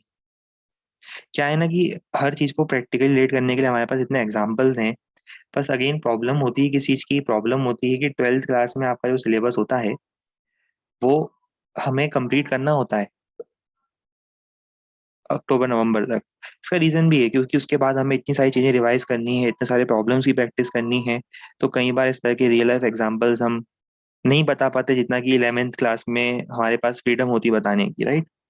But nonetheless, twelfth class तक आते आते हम एक्सपेक्ट करते हैं कि सब लोग इतने मैच्योर हो जाते हैं कि उन्हें अगर कोई रियल लाइफ एग्जांपल न भी बताएं और पूरा थ्योरेटिकली सारी चीजें पढ़ा दें, तो तब भी वो सब्जेक्ट में उतना ही इंटरेस्ट लेकर उतनी ही अंडरस्टैंडिंग एबिलिटी के साथ चीजें समझ सकते हैं। ठीक है। हाँ, इस टॉपिक में कितना नोट करना है? यहाँ सब तो कुछ भी नोट नहीं करना है। ये आप चाहो तो नोट कर सकते हो, आपको वैसे पढ़ा ही दिया था मैंने हिस्टेरेसिस कर्व में कि ये फेरोमैग्नेट के लिए आप मैग्नेटिज्म कैसे बना सकते हो। यहाँ से नोट करना स्टार्ट करना। यहाँ से नोट करना स्टार्ट करना है कहाँ तक?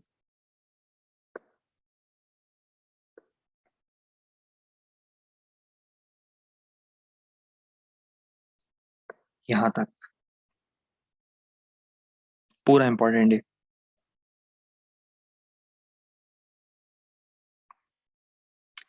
अब एक बार है ना ये सब कुछ पढ़ना कि ये इलेक्ट्रोमैग्नेट का यूज कहाँ कहाँ होता है। वैसे एडी करंट हम लोग आगे पढ़ेंगे, अभी इसलिए बता नहीं हूँ एडी करंट के बारे में। एडी करंट और हीट जनरेशन का केस हम लोग अगले टॉपिक में पढ़ते ही हैं, मतलब ईएमआई में पढ़ते हैं eddy current.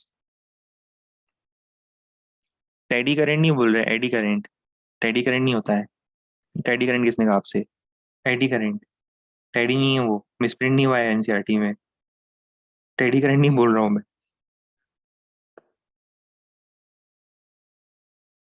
Eddy current. Teddy का टी हटा दो तो वो बन जाता है एडी करंट। ठीक है। गजब ही अलग एक तरफा कंसेप्ट है लोगो आप लोग।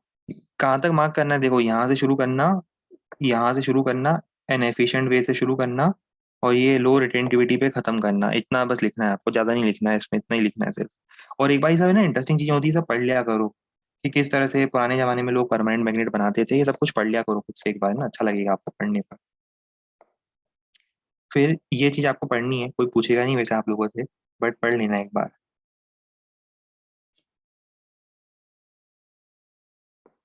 फिर टॉपिक की समरी भी पढ़ लेना।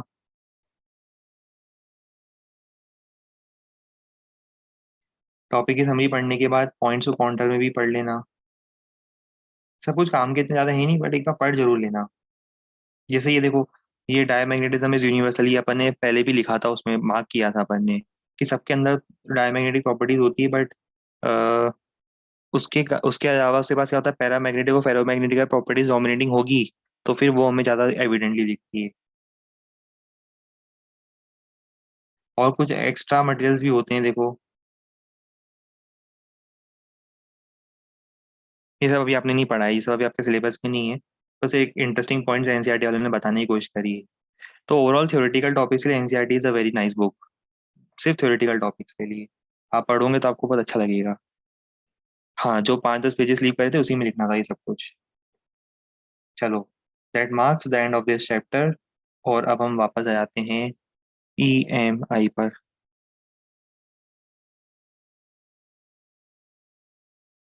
ईएमआई में अभी तक हमारी जर्नी आपको याद है कहाँ तक कंप्लीट हुई थी? यहाँ तक कंप्लीट हुई थी। हम लोगों ने क्वेश्चंस किए थे on Faraday's law of electromagnetic induction, ये वाले इस पर, कंसेप्ट पर। और इस पर क्वेश्चंस कंप्लीट करने के बाद हम लोगों ने लेंस लॉ इंट्रोड्यूस करना स्टार्ट किया था। अच्छा, मुझे एक बार रिमाइंड कराओ कि क्या मैंने आपको ये लेंस लॉ बता दिया था? बेसिक मीनिंग तो बता दिया था शायद। एग्जाम्पल्स कितने बताए थे मैंने आपको? एक या दो एग्जाम्पल्स बताए थे शायद, एक एग्जाम्पल ही बताया था। आओ, पहले हम कुछ और एग्जाम्पल्स देखें। एग्जाम्पल से तो हम फिर से बता देंगे लेंस लॉ, ठीक है? चलो आप लोग मेरी हेल्प करो अभी। नोट करवा दूंगा, एक साथ नोट करवा दूंगा 5-6 एग्जाम्पल्स। पहले आप बस मुझे ये वाला डायग्राम देखकर बताओ। मैं इसमें एक्सेस मार्क कर देता हूँ। आपको किसी ने ये एग्जाम में क्वेश्चन दिया, अगर मान लो X axis Y axis, conducting loop को मैं इधर मूव करवा रहा हूँ, मैग्नेटिक फील्ड लिखी हुई है। अब बताओ कि इसमें करंट की, इंड्यूस करंट की डायरेक्शन क्लॉकवाइज होगी एंटी क्लॉकवाइज होगी, कैसे डिसाइड करोगे? ध्यान से देखना, समझना, फिर आंसर देना सब लोग।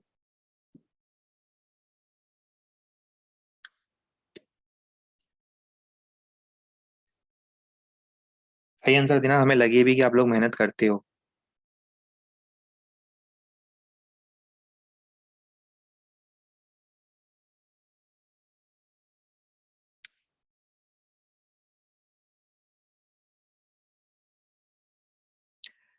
बिल्कुल सही।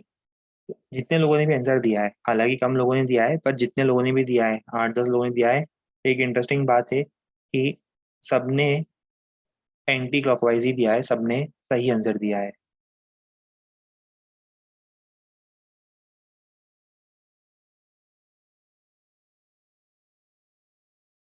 समझे अब कैसे करना है? देखो, पहले मुझे ये बताओ कि मैग्नेटिक फील्ड की डायरेक्शन क्या है। पहला step, step number 1, magnetic field की डायरेक्शन क्या है? इनवर्ट्स, अंदर जा रही है। और वैल्यू कितनी है? इसका मतलब क्या है? एक्स बढ़ने के साथ साथ अंदर के डायरेक्शन की फील्ड और स्ट्रांग होती जा रही है।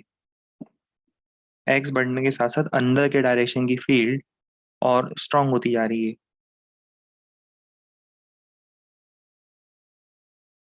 समझ रहे हो बात को?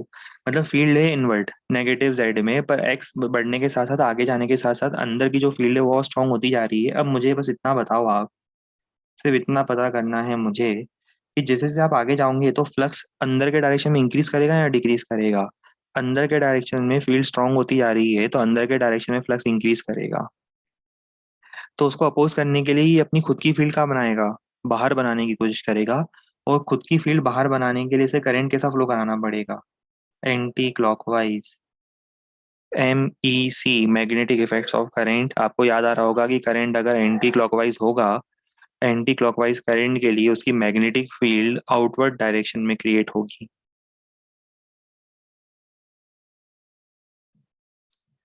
अभी किसी को क्लियर नहीं है तो बता दो जल्दी से।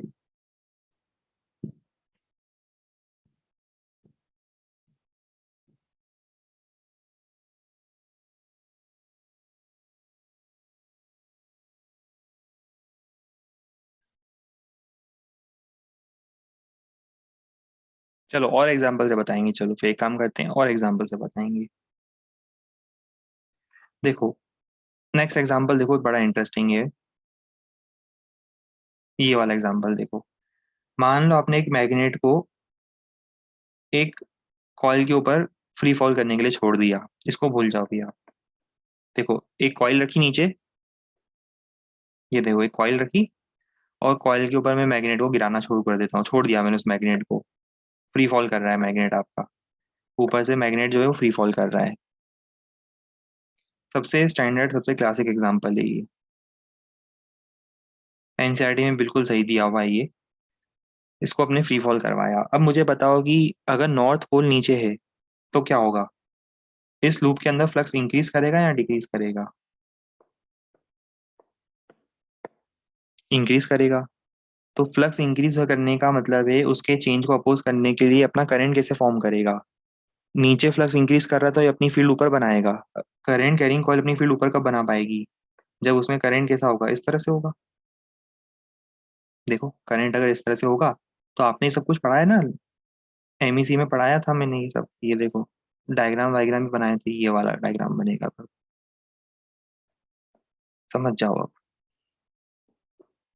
अच्छा बताओ, ये करंट अगर ऐसे बनेगा तो इसका मतलब ये जो कॉइल है, एक तरह से ये डायपोल की तरह बिहेव करेगी कॉइल, जिसका नॉर्थ पोल इधर होगा साउथ पोल इधर होगा। देखो अपोज करने का मतलब ही हुआ ना। वो मैग्नेट फॉल करता हुआ आ रहा है और ये उस मैग्नेट को अपना नॉर्थ पोल बता देगा। ये बोलेगा देखो मेरे पास भी नॉर्थ पोल है। ऐसा क्यों कर रहा होगा ये सोचो बताओ। सामने से नॉर्थ पोल आ रहा है और ये उसे अपना नॉर्थ पोल क्यों बता रहा है? चेंज को अपोज करने के लिए, बिल्कुल सही, कॉस को अपोज करने के लिए। इसका मतलब जो फ्रीली फॉलिंग मैग्नेट है उसका एक्सलेशन लेस देन जी होगा या ग्रेटर देन जी होगा?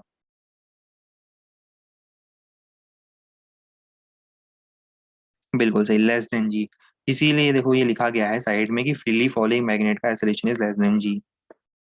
दूसरा केस, आप सोचते हो कि नॉर्थ पोल में एक्सलेशन लेस देन जी है तो साउथ पोल में ग्रेटर देन जी होगा, पर ऐसा नहीं है। अगर आप साउथ पोल को नीचे रखोगे तो फ्लक्स ऊपर इंक्रीज कर रहा है, देखो जैसे जैसे वो नीचे आएगा फ्लक्स ऊपर इंक्रीज कर रहा है। तो ये अपना फ्लक्स कहाँ बनाएगा? नीचे बनाएगा। खुद का फ्लक्स नीचे बनाएगा। नीचे फ्लक्स बनाने के लिए करंट कैसा जाना चाहिए? इस तरह से जाना चाहिए। और अगर करंट इस तरह से जाएगा तो बताओ क्या होगा? करंट अगर इस तरह से जाएगा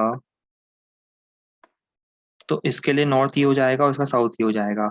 मतलब जब वो मैग्नेट साउथ पोल लेकर आ रहा है पास में, तो ये बोलता है कि नहीं देखो मेरे पास भी साउथ पोल ही तो है। मैग्नेट अपना साउथ पोल लेकर आ रहा है, तो ये बोलता है नहीं देखो मेरे पास भी साउथ पोल है। फिर से अपोज करने की कोशिश कर रहा है, तो बेसिकली चेंज को अपोज करने की कोशिश कर रहा है। आप इसका नेचर समझो, आप इसका बिहेवियर समझो, कंसेप्ट समझो। दोनों बार, हाँ दोनों बार एक्सलेशन इज लेस देन जी। और एग्जांपल्स बताते हैं फिर साथ में लिखेंगे।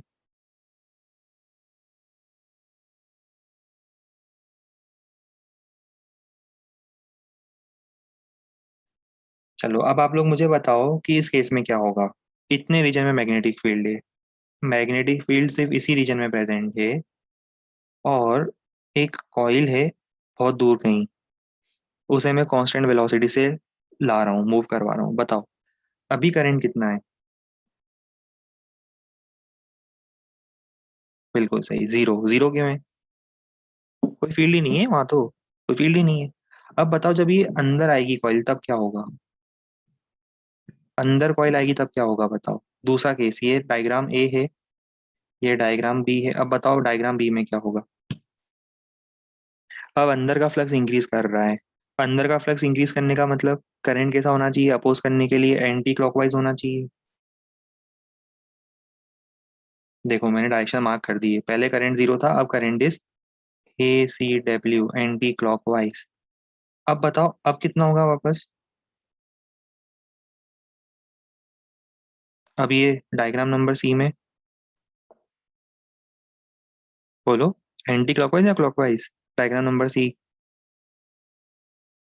हे भगवान, नहीं समझा सकते हम, कुछ भी कर ले हम नहीं समझा सकते। No flow. अरे जब फील्ड कांस्टेंट है, अब एरिया कांस्टेंट है, फ्लक्स कांस्टेंट है, जब फ्लक्स चेंज ही नहीं हो रहा है, तो सिर्फ तीन चार लोगों ने आंसर दिया सही। फिर से सिर्फ तीन चार लोग होते हैं जो आंसर देते हैं सही। वापस जीरो हो जाएगा।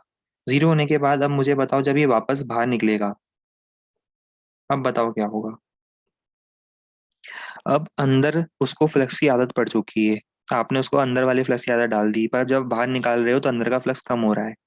तो पहले वो अंदर का फ्लक्स बढ़ने नहीं दे रहा था डायग्राम बी में।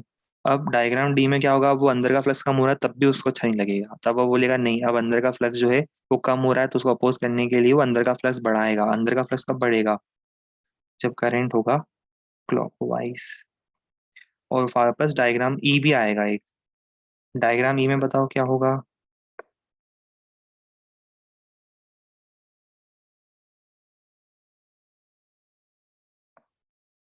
समझ जाओ।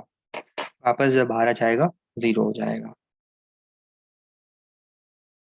अच्छा, ये सब कुछ मैंने ऊपर नीचे बनाए हैं, आप इसको ना सेम स्ट्रेट लाइन में बनाना। कॉइल ऊपर नीचे तो जा नहीं रही है, कॉइल तो आगे जा रही है। तो उसको आप सब सेम स्ट्रेट लाइन में बनाना जब डायग्राम बनाओगे। ये सब बेसिक बातें हैं जो समझ में आती है सबको, है ना। सब नोट करवाऊंगा। सारे एग्जांपल्स इंपॉर्टेंट है, सब नोट करवाऊंगा। पहले इसका आंसर बताओ। मुझे लेंस लॉस ही नोट करवाना है। सब करवा दूंगा नोट। इसका आंसर बताओ।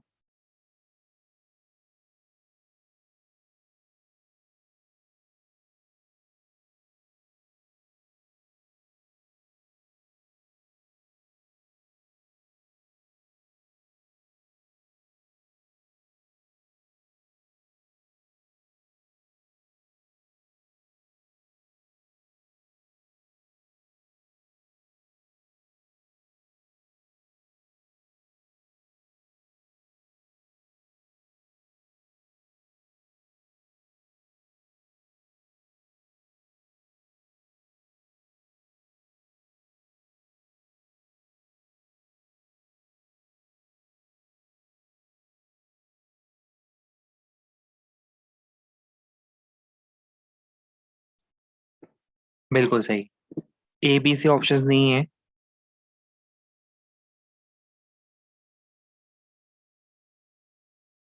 ए बी सी ऑप्शंस नहीं है। ए बी सी क्वेश्चन के तीन पार्ट हैं। पहला पार्ट, जब करंट कांस्टेंट होगा। हमें पता है इस वायर की मैग्नेटिक फील्ड पता है सर्कुलर होती है, यहाँ पे इन्वर्ट जाती है। जो मैंने बनाई है देखो डायग्राम में। ये देखो इन्वर्ट मैग्नेटिक फील्ड मैंने ऑलरेडी आपको बना के बता दी है डायग्राम में, आपको कुछ करना नहीं था था उसमें। फर्स्ट पार्ट में जब करंट कांस्टेंट है तो फील्ड कांस्टेंट होगी। फील्ड कांस्टेंट होगी तो फैराडेज लॉ लगेगा ही नहीं इसमें। तो करंट भी जीरो होगा। Current will be zero.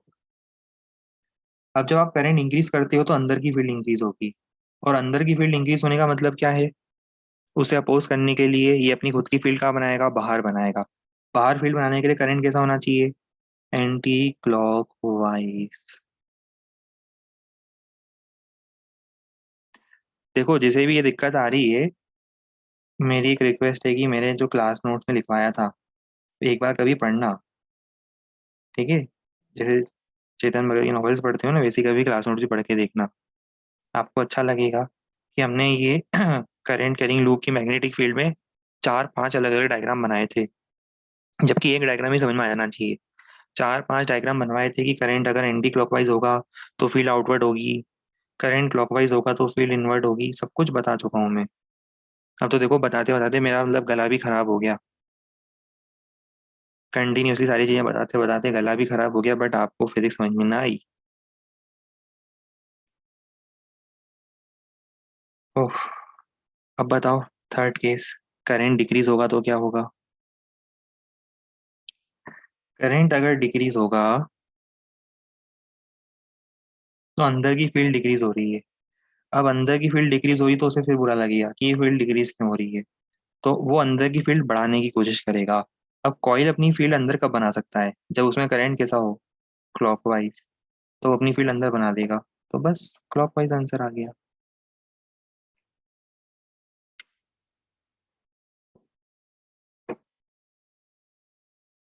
आओ मैं कुछ और एग्जांपल्स बताता हूँ, फिर हम एक साथ नोट करेंगे। या पहले इतना नोट कर लेते हैं ना, फिर उसके बाद दो तीन एग्जांपल्स आप भी करना, आपको भी अच्छा लगेगा। ये लिख लिया था क्या हम लोगों ने। ये लेंस लॉ लिख लिया था हम लोगों ने उस दिन। ठीक है, गुड। एग्जांपल्स लिख लिए थे क्या हम लोगों ने। हाँ चलो। Example number one, question left में आंसर राइट में कि current is anti clockwise. Question में एरो मत बनाना, ये वाला एरो मतलब। अभी से आप करंट का एरो बना दोगे तो सॉल्व क्या करोगे। तो क्वेश्चन जब बनाते हो तो क्वेश्चन में एरो मत बनाना। आंसर में भली बना देना या आंसर में से लिख देना करंट इज एंटी क्लॉकवाइज, तो भी चल जाएगा।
ये क्लासिक एग्जाम्पल तो बना ही लो, कुछ और बनाओ ना बनाओ, ये क्लासिक एग्जाम्पल तो हमें बनाने ही है। हर जगह मिलेंगे आपको, मॉड्यूल में, एनसीईआरटी में, हर बुक में।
3 पार्ट अलग अलग लिखना है ना।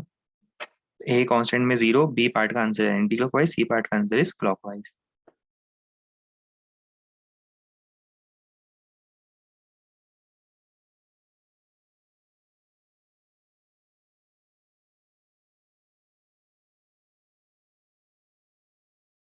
लेंस लॉ की फोटो ले लेना, अगर किसी ने नोट नहीं किया तो हम फोटो जरूर बता देंगे बस।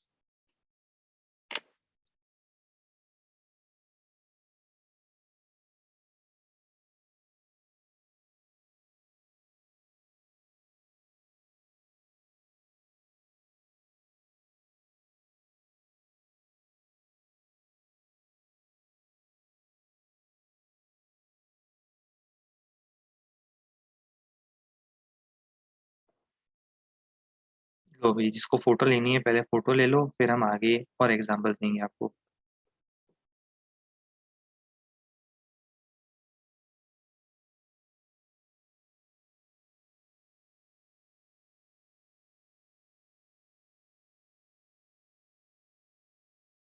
ठीक है।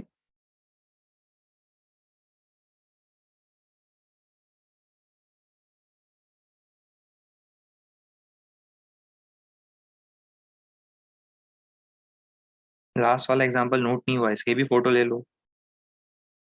हम आज इसका एग्जांपल देखकर लेंस लॉ कंप्लीट करेंगे।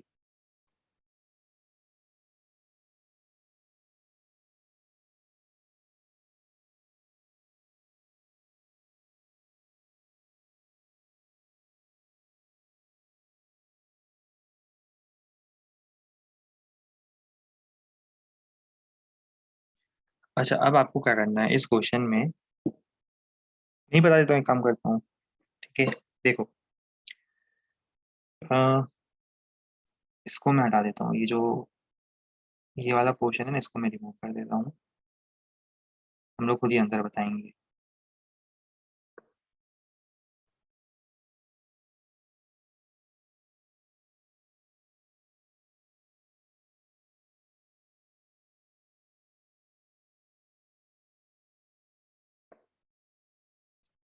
देखो, अभी आपके सामने यहाँ पर एक मैग्नेट रखा हुआ है, और सामने एक कंडक्टिंग लूप है जिसमें मैंने गैल्वेनोमीटर लगा दिया है। ठीक है। अब मुझे बताओ कि अगर ये नॉर्थ पोल पास में आ रहा है तो क्या होगा, अगर ये यहाँ पे मूव कर रहा है तो क्या होगा। हमें पता है कि अगर ये पास में आएगा तो इसकी जो मैग्नेटिक फील्ड है वो ऐसे जा रही होगी, और मैग्नेट के पास में आने से क्या होगा, इसमें फ्लक्स बढ़ेगा इस डायरेक्शन में। तो ये अपोजिट डायरेक्शन में फ्लक्स बनाना चाहता है। ये अपनी मैग्नेटिक फील्ड कहाँ बनाना चाहता है, इसको अपोज करने के लिए इसे अपनी मैग्नेटिक फील्ड ऐसे बनानी है। ये तो क्या है, ये एक्सटर्नल मैग्नेटिक फील्ड, और ये जो पिंक कलर में बना रहा हूँ ये क्या है, इंड्यूस्ड है। लेफ्ट में बनाने के लिए पता है करंट कैसे फ्लो करेगा, बताओ करंट कैसे फ्लो करेगा। बिल्कुल सही, आपको पता होना चाहिए। अभी सोलेनोइड के बारे में हम पूरा पढ़ चुके हैं, इस तरह से कुछ फ्लो करेगा, याद है। सोलेनोइड के लिए डायग्राम बनाए थे, राइट हैंड थंब रूल का वेरिएशन। मतलब ये नॉर्थ पोल यहाँ बनाना चाहता है अपना, उसको रोकने के लिए नॉर्थ यहाँ बनाना चाहता है, नॉर्थ को नॉर्थ दिखा देगा, और अल्टीमेटली करंट ऐसा फ्लो करेगा। अब एग्जाम में क्वेश्चन के साथ आए, बताओ कि वायर ए बी में करंट की डायरेक्शन कहाँ होगी, ए से बी होगी, बी से ए होगी, तो आपको पता होना चाहिए करंट की direction will be from A to B. अच्छा, इसी केस में मुझे एक चीज बताओ, अगर मैं इसी नॉर्थ साउथ पोल वाले मैग्नेट को दूर ले जाता तो क्या होता। मान लो इसको मैं पास नहीं लाता और इसको मैं यहाँ मूव करवाता, यहाँ इसका मोशन करवाता, तो क्या होता है कि अंदर का फ्लक्स डिक्रीज हो रहा है, तो ये अंदर के फ्लक्स को बढ़ाना चाहता है। अब फ्लक्स है तो अंदर पर डिक्रीज हो रहा है, तो अभी ये उसके डिक्रीमेंट को भी रोकना चाहेगा, तो डिक्रीमेंट को रोकने के लिए इसको खुद की फील्ड कहाँ बनानी पड़ेगी, इसको अपनी खुद की फील्ड इसी डायरेक्शन में बनानी पड़ेगी, और इसके लिए इसे अपने जितने भी करेंट्स हैं उनकी डायरेक्शंस को रिवर्स करना पड़ेगा।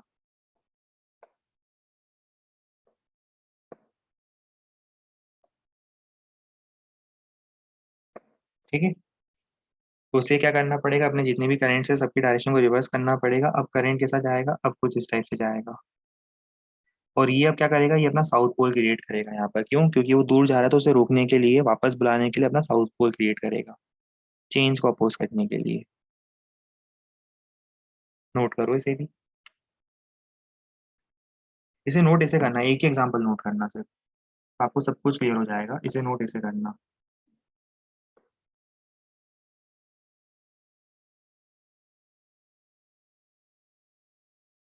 इस डायरेक्शन में स्पीड है, ये मैग्नेट की फील्ड लाइंस हैं, और ये इंड्यूस्ड करंट की डायरेक्शन होगी।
अब बताओ इसका आंसर क्या होगा।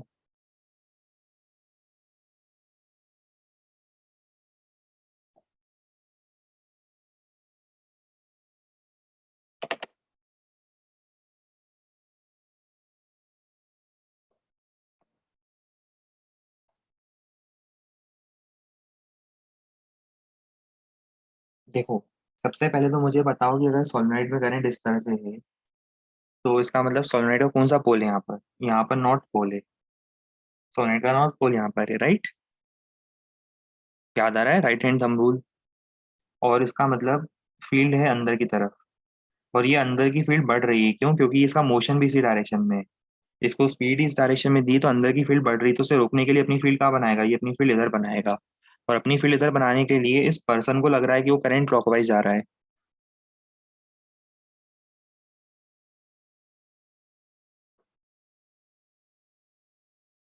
हाँ, देखो फिर से बताता हूँ। ऑब्जर्वर को फील्ड अंदर आते हुए दिखेगी, तो ऑब्जर्वर को क्या लगना चाहिए कि ये जो कॉइल है ये अपनी फील्ड कहाँ बना रहा है उसे रोकने के लिए? आउटवर्ड। आप इसे समझ लो। अगर ये ऑब्जर्वर को ये वाली डायरेक्शन कौन सी दिख रही है बताओ? ये जो कॉइल की डायरेक्शन है, ये वाली डायरेक्शन, ये कौन सी दिख रही है? क्लॉकवाइज या एंटी क्लॉकवाइज? ये डायग्राम देखो। ये क्लॉकवाइज दिख रही है, एंटी क्लॉकवाइज? ये क्लॉकवाइज दिख रही है उसे, अच्छा। ऑब्जर्वर के राइट में तो उसे क्लॉकवाइज दिखाई देगा, ऐसा? अब बताओ कैसे पढ़ाऊँ मैं फिजिक्स फिर? अब ये इसके बाद में अब मैं तो उम्मीद हार चुका हूँ। मैं कैसे पढ़ाऊँ बताओ? ट्वेल्थ क्लास में अभी आप क्लॉकवाइज एंटी क्लॉकवाइज डिसाइड नहीं कर पा रहे हो? It is so depressing, the whole scenario is so depressing, not for you but for me. हाँ, उसके बाद एक इंटरेस्टिंग बात है। आई डोंट नो कि अ, कौन स्टूडेंट था, आइडिया नहीं है, बट हाँ, he was facing a lot of difficulty in physics and शायद वो बेचारा रो भी रहा था कि उसे कुछ क्लियर ही नहीं हो रहा है। But somehow you have to realise कि अ, इसमें डिप्रेस होने वाली वैसी बात नहीं है कि अरे कुछ समझ में नहीं आता, बट यू शुड नो कि ये इंजीनियरिंग है। और चीजें हम बहुत इजी बना सकते हैं, पर उससे आपका कभी एग्जाम में सिलेक्शन नहीं होगा, कभी नहीं होगा। ठीक है? तो वो तो सिर्फ बोर्ड एग्जाम के काम आती। थोड़ा बहुत भी अगर हम कोई अच्छी चीज बताना चाहते हैं तो देखो, I face a lot of inertia. जैसे ही मैं कुछ थोड़ा सा भी नोट एग्जाम्पल डालूंगा, उससे पहले आपको क्लॉकवाइज एंटी क्लॉकवाइज में दिक्कत आ जाती है। तो फिर I have this particular limitation कि अगर मैं कुछ ज़्यादा चेंज भी करना चाहता हूँ तो फिर एकदम से क्या हो जाता है, क्लॉकवाइज एंटी क्लॉकवाइज समझना ही मुश्किल हो जाता है, फिर समझ में नहीं आता है, फिर कुछ लोग रो देते हैं कि अरे सर कुछ भी समझ में नहीं आ रहा है ना? यू हैव टू रियलाइज कि आपका भी कंसेप्ट बेस कितना स्ट्रांग है, उसे और कितना स्ट्रांग करना पड़ेगा पहले, राइट? पहले आराम से देखो, ये चीज मुझे किसी ट्वेल्थ क्लास स्टूडेंट को पहली बार तो एक्सप्लेन करने की जरूरत ही नहीं पड़ती, क्लॉकवाइज और एंटी क्लॉकवाइज क्या होता है, फिर भी हमें एक्सप्लेन करना पड़ता है। आपको सोचो कि डायग्राम में ये होता है ना, बेसिक एप्टीट्यूड स्किल्स होती है। एप्टीट्यूड स्किल्स जिसको बोलते हैं, जो कोई सेवेंथ एट क्लास वाला स्टूडेंट भी एप्टीट्यूड स्किल्स होती है वो दे सकता है एग्जाम एप्टीट्यूड का, कि भाई ये पर्सन राइट में खड़ा है, डायग्राम सामने दे दिया, कुछ नहीं भी बोलेंगे तो भी आपको समझाना चाहिए करंट कैसा है, ये करंट एंटी क्लॉकवाइज है। चलो इस एग्जाम्पल को मैं यहीं पे रोकता हूँ। यहाँ से मैं आपको फिर से ही बताऊंगा, चलो। ठीक है? इसके बाद हम नेक्स्ट टर्न पर स्टार्ट करेंगे emotional EMF and halls effect. ठीक है, तो हम लोग शाम को मिल रहे हैं मैग्नेटिज्म के मॉड्यूल डिस्कशन में। आगे कंटिन्यू करते हैं। Goodbye and take care.